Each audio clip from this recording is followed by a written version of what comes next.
स्वागत है भैया आप सबका।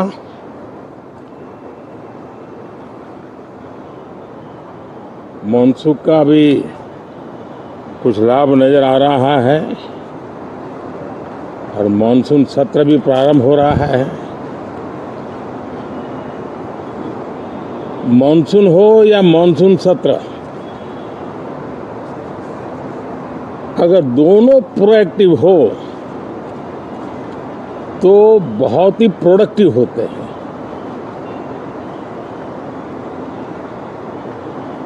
और दोनों को प्रोडक्टिव होते हैं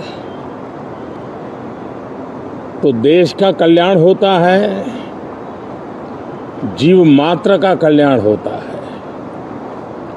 और इसलिए हम यही प्रार्थना करते हैं कि मानसून भी प्रोएक्टिव रहे, मानसून सत्र भी प्रोडक्टिव रहे। साथियों, पिछले एक महीने में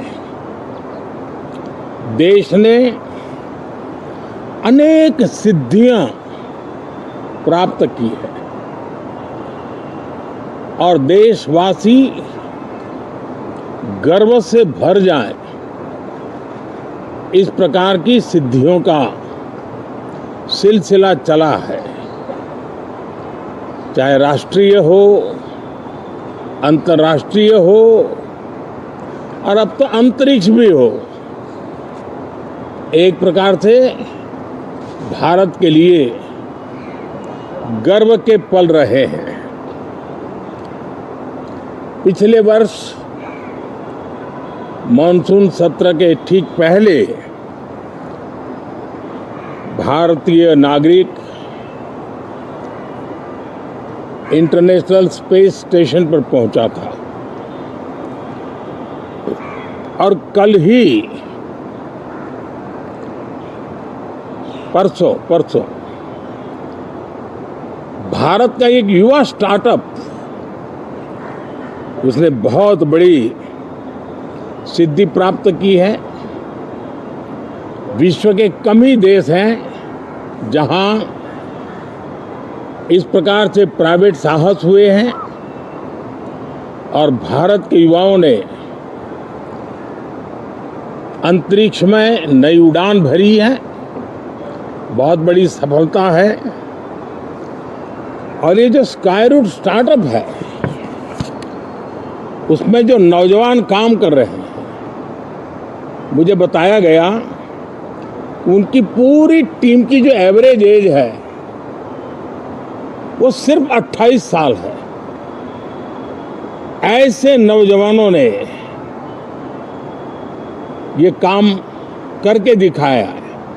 मैं किसी 56 साल के नौजवान की बात नहीं कर रहा हूं, मैं देश के ये स्टार्टअप ने 28 के एवरेज वाले नौजवानों ने अंतरिक्ष में भारत का झंडा गाड़ दिया है।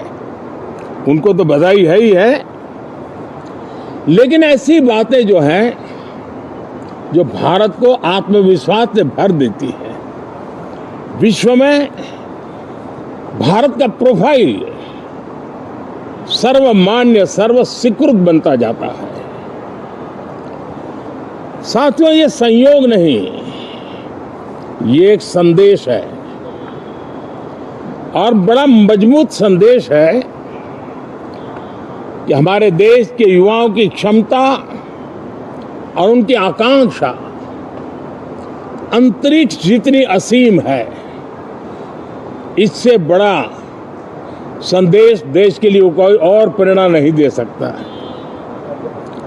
साथियों, जो रिफॉर्म एक्सप्रेस पर सवार होकर के आज देश चल पड़ा है, उसी का नतीजा है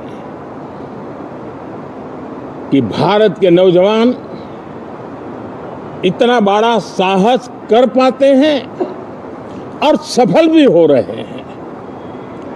साथियों, पिछले दिनों राजस्थान में बहुत बड़ी ऑयल रिफाइनरी देश को समर्पित की गई। पिछले कुछ सप्ताह पहले एक सेमीकंडक्टर प्लांट यानी तीसरा देश को समर्पित किया गया। अभी कुछ दिन पहले ग्रीन हाइड्रोजन से चलने वाली ट्रेन, और विश्व में बहुत कम देश ऐसे हैं कि जिनके पास ये सुविधा है, लेकिन भारत ने जो हाइड्रोजन ट्रेन देशवासियों को समर्पित की है वो सबसे ताकतवर इंजन वाली है और सबसे लंबी है। ये अपने आप में भारत के वैज्ञानिक, भारत के इंजीनियर्स, भारत के इनोवेटर्स, भारत के उद्यमी, भारत के श्रमिक, ये जो एक लक्ष्य लेकर के देश के लिए जी रहे हैं, देश के लिए काम कर रहे हैं, उसी का परिणाम है। साथियों, हम भली भांति जानते हैं और पूरी दुनिया चिंतित भी है,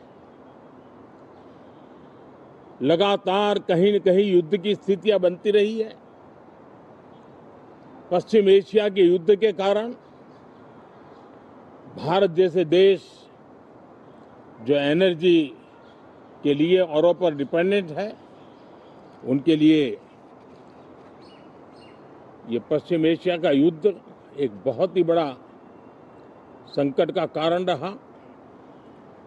petrol, diesel, LPG, fertiliser, chemicals, यानी हर विषय में अनेक बाधाएं, अनेक संकट आए। उसके बावजूद भी भारत 7.7% के ग्रोथ से दुनिया की मेजर इकोनॉमी में सबसे तेज गति से आगे बढ़ने वाला देश बन के रहा। ये भारत के सामर्थ्य का परिचायक है। भारत किस प्रकार से उत्साह और उमंग के साथ नई ऊंचाइयों को पार करना चाहता है, उसकी इसमें एक झलक है। और ऐसे में जब ये मॉनसून सत्र आरंभ हो रहा है, देश ने स्पीड पकड़ ली है और संसद का स्पिरिट उस स्पीड में नई ऊर्जा भर सकता है। सकारात्मक स्पिरिट राष्ट्र के लक्ष्यों को प्राप्त करने के लिए बहुत आवश्यक होता है। हमारे सदन में बहुत अनुभवी सांसद भी है, दल उनका कोई भी हो, लेकिन उनके पास एक लंबा अनुभव है। ऐसे समय में उनके अनुभव की, उनके ज्ञान की संसद को भी जरूरत है, देश को भी जरूरत है। और इसके लिए संसद का चलना, सार्थक चर्चा होना, मिलजुल करके देश को आगे ले जाने के संकल्प लेना, ये मैं समझता हूं कि बहुत ही समय की मांग है। एस्पिरेशन से भरे हुए देश के युवाओं की मांग है कि हम आगे बढ़े। आज समय की मांग है कि राष्ट्र निष्ठा से भरे हुए, राष्ट्र भक्ति के लिए जी रहे आवाज को सदन में उचित मंच मिलता रहे, वे अपनी आवाज को बुलंद करे, देश को दिशा दे। और इसलिए मैं आशा करता हूं और मुझे पक्का विश्वास है, जहां तथ्य होते हैं, जहां तर्क होते हैं, वहां तूफान के लिए जगह नहीं होती है। अगर तर्क मजबूत है, तथ्य मजबूत है, तो शांत चित्त से भी अपनी आवाज को बुलंद बनाया जा सकता है। मैं आशा करता हूं तर्क और तथ्य के साथ सदन की चर्चा को समृद्ध किया जाए, हर आवाज को अवसर मिले, हर विचार को सम्मान मिले, ये संसद की हमारी भूमिका है। मैं सभी सांसदों से बढ़ चढ़ करके इस सदन में हिस्सा लेने के लिए निमंत्रित करता हूं। आज सुबह स्पीकर महोदय जी ने भी सोशल मीडिया के माध्यम से देश के सांसदों का स्वागत करने के अपने भाव को व्यक्त किया है। मैं भी उसमें अपना स्वर मिलाता हूं। आप सबका बहुत बहुत धन्यवाद। नमस्कार।